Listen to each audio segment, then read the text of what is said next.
मेरे साथ बोलिए, भारत माता की। क्यों भाई, बागलकोट वालों की आवाज को क्या हो गया है? ऐसी आवाज होती है क्या? दिल्ली में मोदी जी तक आवाज जानी चाहिए। बाहर दूर दूर तक खड़े हैं भाई बहन सब, हाथ ऊपर उठाकर, दोनों हाथ ऊपर उठाइए, उठाइए दोनों हाथ ऊपर, और मेरे साथ प्रचंड आवाज से बोलिए, भारत माता की, भारत माता की। मंच पर उपस्थित मुख्यमंत्री श्रीमान येदियुरप्पा जी, मेरे मित्र और केंद्रीय परिषद में मेरे मंत्री परिषद में मेरे साथी श्रीमान प्रहलाद जोशी जी, हमारे प्रदेश अध्यक्ष नलिन कुमार कटील जी, उप मुख्यमंत्री गोविंद कारजोल जी, कर्नाटक के मंत्री जगदीश शेट्टर जी, सांसद श्रीमान सिद्धेश्वर जी, गृह मंत्री कर्नाटक बसवराज बोम्मई जी, श्री शिवराम हेब्बार जी, यहाँ के लोकप्रिय सांसद पीसी गद्दीगौड़ जी, आज जिनके कार्यक्रम में मैं आप लोगों को मिलने के लिए आया हूं, ऐसे आज के कार्यक्रम के उत्सव मूर्ति श्री मुकेश निरानी जी, श्रीमती शशिकला जोले जी, श्री बीसी पटेल जी, और आज के कार्यक्रम में जहां तक नजर पहुंचती है मुंड ही मुंड दिखाई पड़ते हैं। इतनी बड़ी संख्या में उपस्थित प्यारे भाइयों और बहनों, मैं आप सभी को प्रणाम करता हूं। सबसे पहले तो बागलकोट क्षेत्र की सुजलाम सुफलाम धरती को मैं प्रणाम करना चाहता हूं। कृष्णा और घाटप्रभा नदी के 12 महीने पानी के कारण एक क्षेत्र हमेशा से कृषि के लिए जाना जाता है, और यहाँ का मेहनत कर किसान देश के कृषि मूल्य को बढ़ाने के लिए, कृषि उपज को बढ़ाने के लिए, और पूरे देश की ऊर्जा की जरूरियात को, शुगर की जरूरियात को पूरा करने के लिए, देश में मिठास बांटने के लिए मैं आप सभी को कोटि कोटि प्रणाम कर कर आपका अभिनंदन करना चाहता हूं। मित्रों, आज मैं आया हूं, कुछ ही दिन पहले मकर संक्रांति गई है। सूर्य नारायण उत्तर में संक्रांत किए हैं। मकर संक्रांति किसान भाइयों के लिए बहुत बड़ा उत्सव होता है। सूर्य नारायण जब उत्तर में जाते हैं, धरती ज्यादा उपज देती है, धरती ज्यादा फलद्रुप होती है। तो मैं सभी किसान भाइयों बहनों को मकर संक्रांति की बहुत बहुत शुभकामनाएं देता हूं। मित्रों, आज ढेर सारे प्रोजेक्ट का यहां पर शिलान्यास हुआ है। कहीं पर कोई शुगर मिल का एक्सपांशन हुआ है, आयुर्वेदिक मेडिकल कॉलेज का शिलान्यास हुआ है, विजय कोऑपरेटिव बैंक की 75वीं ब्रांच का उद्घाटन हुआ है, कहीं इथेनॉल बनाने की क्षमता में बढ़ोतरी की गई है। अनेक प्रकार के प्रकल्प निरानी ग्रुप ऑफ इंडस्ट्री ने आज यहां पर शुरू किए हैं। मैं इस सारे साहस के लिए श्री मुकेश निरानी को भी बहुत बहुत शुभकामनाएं देता हूं कि आपका ये साहस इस क्षेत्र के सभी किसानों के लिए उपयोगी हो, उनकी आजीविका और उनकी इनकम दोनों में बढ़ोतरी करने वाला हो। मित्रों, मैंने अभी थोड़ी जानकारी ली। ग्रीन फील्ड और ब्राउन फील्ड दोनों तरह की चीनी मिलें निरानी ग्रुप ऑफ इंडस्ट्री चलाती है। लगभग 45,000 मैट्रिक टन गन्ना प्रतिदिन इसकी पिलाई करने का काम निरानी ग्रुप ऑफ इंडस्ट्री करता है। मैं मानता हूं देश में सबसे बड़ा पिलाई का काम करते हैं, और इसको 45,000 से 75,000 तक ले जाने का भी इन्होंने एक महत्वाकांक्षी कार्यक्रम दिया है। और मित्रों, इस देश के प्रधानमंत्री जब नरेंद्र मोदी जी बने, और मैं देश की जनता का तो आभारी हूं ही, मगर कर्नाटक की जनता का विशेष रूप से आभारी हूं। 2014 और 2019 दोनों चुनाव में कर्नाटक की जनता ने मोदी जी की झोली वोटों से भर दी। आज मोदी जी पूर्ण बहुमत से देश को एक अच्छी दिशा में ले जा रहे हैं, पूरे विश्व का नेतृत्व करने की दिशा में ले जा रहे हैं। उसमें कर्नाटक के मेरे भाइयों बहनों का बहुत बड़ा योगदान। अगर आपका आशीर्वाद न होता तो ये संभव ही नहीं। जब जब हम आए, भारतीय जनता पार्टी के कार्यकर्ता आए, चाहे विधानसभा का चुनाव हो, चाहे लोकसभा का चुनाव हो, चाहे अभी अभी पंचायत का चुनाव हो, ये मुंबई कर्नाटका क्षेत्र ने हमेशा भारतीय जनता पार्टी पर अपना आशीर्वाद रखा है। मित्रों, मोदी जी को जब से आपने देश का प्रधानमंत्री बनाया, इन्होंने देश को आत्मनिर्भर बनाने के दिशा में एक बहुत बड़ा कदम उठाया और हमारा तेल का, पेट्रोल का, डीजल का आयात जो है वो बहुत बड़ा हमारा विदेशी मुद्रा का भंडार उसी में खर्च होता है। और उसका विकल्प इथेनॉल है, जो गन्ने की बाय प्रोडक्ट है, शुगर मिल की बाय प्रोडक्ट है। जो आप पसीना बनाते हो वो इथेनॉल बनकर देश की ऊर्जा की जरूरियात को पूरा करता है। और इथेनॉल को बढ़ाने का काम, इथेनॉल के उपयोग को बढ़ाने का काम नरेंद्र मोदी जी ने किया और एक बहुआयामी प्रोजेक्ट है। एक और तो इथेनॉल की खपत बढ़ाने से किसानों की आय बढ़ती है, गन्ना मिलों को भी फायदा होता है और तीसरा पेट्रोल का विकल्प होने के कारण देश का विदेशी मुद्रा का भंडार भी बचता है और देश आत्मनिर्भर होकर बड़े रास्ते पर आगे बढ़ता है। मित्रों, आज निरानी समूह लगभग 2600 किलोलीटर इथेनॉल प्रतिदिन बनाने की दिशा में आगे बढ़ रहा है।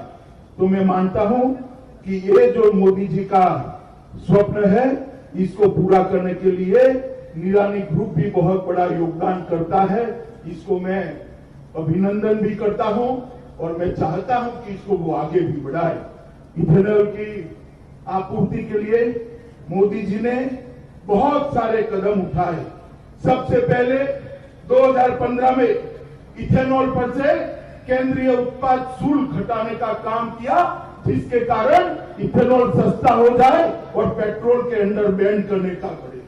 दूसरा काम किया 2018 में इथेनॉल पर 18% जीएसटी था, इसको कम कर सिर्फ 5% कर दिया, जिससे कि पेट्रोल के अंदर इथेनॉल जो जाता है हमारे किसान भाइयों को इसका मूल्य गन्ना मिल के माध्यम से मिले। नव ईंधन नीति के अधिसूचना में गन्ने का रस, सीरा, अधिशेष और खराब हो गए खाद्यान्न आदि के उपयोग को भी 2018 में परमिशन दे दी।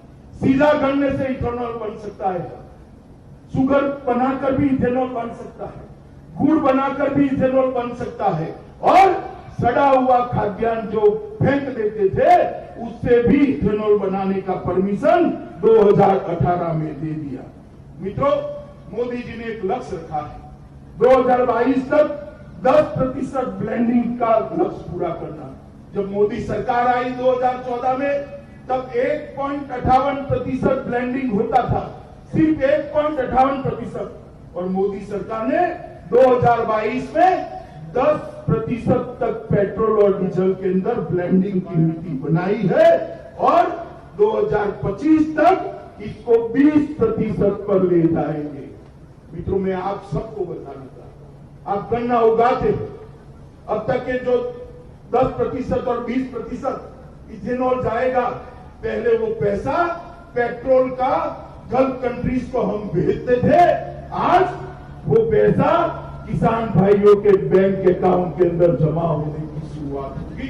ये बहुत बड़ी बात है। मित्रों, एफसीआई के पास जो उपलब्ध मक्का था, चावल था, उसको भी अब इथेनॉल की पॉलिसी में शामिल कर लिया गया है और इस नीति के कारण बहुत बड़ा फायदा किसान भाइयों को होने वाला है।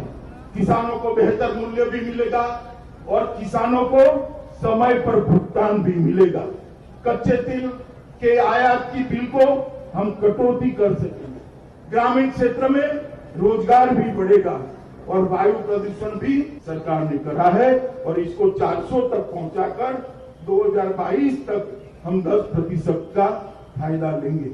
मित्रों, इथेनॉल के बारे में ढेर सारी और भी रियायतें भारत सरकार ने दी है, मगर मैं आज किसान भाइयों के बीच में मैं इतना कहना चाहता हूं भाइयों कि नरेंद्र मोदी सरकार इसकी सबसे बड़ी कोई प्रायोरिटी है, प्राथमिकता है तो मेरे किसान भाइयों की आय को 2 गुना करना, ये नरेंद्र मोदी सरकार की प्राथमिकता है। ये कांग्रेस वाले जब मोदी जी कहते थे हम किसानों की आय को 2 गुना करेंगे, हंसते थे हम पर। मैं उनको बताना चाहता हूं कि जब आप सत्ता में थे 2013-14 के बजट में कृषि बजट आपका 21,933 करोड़ था, सिर्फ 21,933 करोड़ रुपया, और 2020-21 में मोदी जी ने 21,000 से बढ़ाकर 1,34,399 करोड़ रुपया कृषि के और कृषक का बजट को किया है। 21,000 कहां और कहां 1,34,000 करोड़। और न्यूनतम समर्थन मूल्य में भी चाहे मक्का हो, चाहे गेहूं हो, चाहे चावल हो, चाहे दलहन हो, चाहे तिलहन हो, हर प्रकार के एमएसपी के अंदर बढ़ोतरी कर 150% तक किसान को मिले, जितना खर्चा है उससे 50% मुनाफा मिले, ये भी हमने किया है। मित्रों, प्रधानमंत्री किसान सम्मान निधि मोदी जी लेकर आए, लगभग 6,000 रुपया हर किसान के बैंक अकाउंट में सीधा जाता है, कोई बिचौलिया बीच नहीं। मित्रों, 25 दिसंबर तक 9 करोड़ से ज्यादा किसानों के बैंक अकाउंट में 1,13,619 करोड़ रुपया सीधा बैंक अकाउंट में डालने का काम ये भारतीय जनता पार्टी की सरकार। मैं कांग्रेसी मित्रों को बताना चाहता हूं कि आपका तो बजट, कुल बजट ही 21,000 करोड़ था। हमने बजट के अलावे 1,13,619 करोड़ रुपया सीधा बैंक अकाउंट में डालने का काम किया है। ये भारतीय जनता पार्टी की, नरेंद्र मोदी सरकार की नीति। मुद्रा स्वास्थ्य कार्ड लगभग 22 करोड़ दिए, यूरिया तो इम्पोर्टेड होकर उसकी कालाबाजारी अटकाई है। प्रधानमंत्री कृषि सूक्ष्म सिंचाई योजना के तहत 50 लाख हेक्टेयर को सूक्ष्म सिंचाई ड्रिप और स्प्रिंकलर से समावेश किया गया है। प्रधानमंत्री फसल बीमा योजना लगभग 5 वर्ष पूर्ण हुए हैं, 90,000 करोड़ रुपया प्रधानमंत्री फसल बीमा योजना के तहत देश के किसानों के बैंक अकाउंट में पहुंचाया गया। 1,000 से ज्यादा मंडियों को ऑनलाइन कर किसानों को ज्यादा दाम मिले, इसके लिए नरेंद्र मोदी सरकार ने किया है। और किसानों को जो ऋण मिलता था, मित्रों, वो आंकड़ा भी जरा आप समझ लीजिए। पहले कांग्रेस सरकार थी तब किसानों को 6 लाख करोड़ ऋण देती थी। कितना देती थी भाई बताओ जरा, मैं अकेला बोल रहा हूं, कितना देती थी? 6 लाख करोड़। कितना? नरेंद्र मोदी जी ने 6 लाख करोड़ से बढ़ाकर 13,92,000 करोड़ रुपया किसानों को ऋण देने की शुरुआत की है। वही बताता है कि मोदी सरकार किसानों के लिए कितना करते हैं। 10,000 से ज्यादा फार्मर प्रोड्यूस ऑर्गेनाइजेशन बनाए और इसके लिए 7,000 करोड़ का प्रावधान किया। शहद के उत्पादन के लिए, मधु के उत्पादन के लिए 500 करोड़ रुपया लगाए और किसान क्रेडिट कार्ड लगभग 1.6 करोड़ में किसानों को तो अंतिम 6 महीने में ही दिए। मित्रों, ढेर सारे काम भारतीय जनता पार्टी की नरेंद्र मोदी सरकार ने किया। श्री येदियुरप्पा जी की सरकार ने भी किसानों के लिए काम करने में कोई कसर नहीं छोड़ी। केंद्र सरकार की जो भी योजना हो, इस पर जमीन पर उतारने में शायद भारत में सबसे आगे अगर कोई सरकार रही है तो श्री येदियुरप्पा की सरकार है। मित्रों, मोदी जी ने किसानों के लिए इतना किया है, मगर वक्र दृष्टा कांग्रेस पार्टी के नेता किसानों की हित की बात कर रहे हैं। मैं उनको पूछना चाहता हूं, जब आप थे तब किसानों को 6,000 करोड़ रुपया 6,000 रुपया प्रति माह प्रति साल क्यों नहीं मिला भाई? जब आप थे प्रधानमंत्री फसल बीमा योजना क्यों नहीं बनी भाई? जब आप थे इथेनॉल की पॉलिसी में परिवर्तन क्यों नहीं आया? जब आप थे तब बजट क्यों इतना छोटा था? जब आप थे तो प्रधानमंत्री सिंचाई योजना क्यों नहीं लागू हुई? क्योंकि आपकी नीयत ठीक नहीं। नरेंद्र मोदी सरकार सात अर्थ में किसानों को समर्पित सरकार है और 3 नए जो अध्यादेश और कानून लेकर मोदी सरकार आई है। कर्नाटक सरकार ने भी ये कानूनों को पारित किया है। मैं श्री येदियुरप्पा जी को बधाई देना चाहता हूं कि इससे किसानों की आय अनेक गुना बढ़ने वाली। अब कोई किसान मजबूर नहीं है कि एक ही जगह पे अपना उपज बेचे। अपने क्रॉप को वो ग्लोबल और पूरे भारतवर्ष के मार्केट में बेच सकता है। मोदी जी ने ढेर सारे और भी काम किए, औद्योगिक विकास से लेकर इरिगेशन से लेकर और देश की सुरक्षा को सुनिश्चित करने। और मैं आपको बताना चाहता हूं मित्रों, कश्मीर के अंदर धारा 370 और 35 है। 70 साल से किसी की हिम्मत नहीं लगती थी कश्मीर में धारा 370 हटाने की। आपने मोदी जी को प्रधानमंत्री बनाया। 5 अगस्त 2019 को मोदी जी ने कश्मीर से धारा 370 और 35 को समाप्त कर कश्मीर को हमेशा के लिए भारत के साथ जोड़ने का काम कर दिया है। और आज वहां पर चुनाव भी होते हैं। खून का एक कतरा बहाए बगैर चुनाव हुए हैं और कश्मीर हमेशा के लिए हमारा होगा। मोदी जी ने ढेर सारे काम किए हैं। मैं आज बागलकोट की पावन धरती पर आप लोगों के बीच में आया हूं। तब मैं भाई मुकेश निरानी को तो शुभकामनाएं देता भी हूं, मगर आप सबसे ये भी कहने आया हूं कि आपका आशीर्वाद भारतीय जनता पार्टी पर, हमारे नेता और देश के प्रधानमंत्री नरेंद्र मोदी पर जिस प्रकार से बना है उसी प्रकार का बना रहे और मोदी जी के नेतृत्व में हम आत्मनिर्भर भारत की रचना करने की दिशा में आगे बढ़े। यही बात कर मेरी बात को समाप्त करता हूं। होटल लजीज फैमिली रेस्टोरेंट बीजापुर शहर में आपके लिए लेकर आए हैं जायकेदार और लजीज पकवानों का खजाना, जिसमें हर तरह की जायकेदार डिश जैसे chicken Maharaj, mutton Mumtaz, chicken mandi biryani, mutton roast biryani, chicken Afghani, mutton Mughlai, tandoori chicken, mutton rogan, hotel dish special, chicken Kolhapuri जैसे चिकन और मटन में इंडियन, चाइनीज, तंदूर से बने और भी कई दिल को छू लेने वाले, जायका ना बुला पाने वाले डिश मिलेंगे। यहाँ पर फैमिली और पार्टीज के लिए खास इंतजाम किया गया है। तो देर किस बात की है, आप अपने परिवार और दोस्तों समेत एक बार विजिट करके बेहतरीन लजीज और जायकेदार पकवानों का मजा लें। इनका पता है होटल लजीज near Bagalkot cross Mangoli road Bijapur. Mobile number 9900346601। जुड़े रहिएगा आपके अपने चैनल बीजापुर समय के साथ।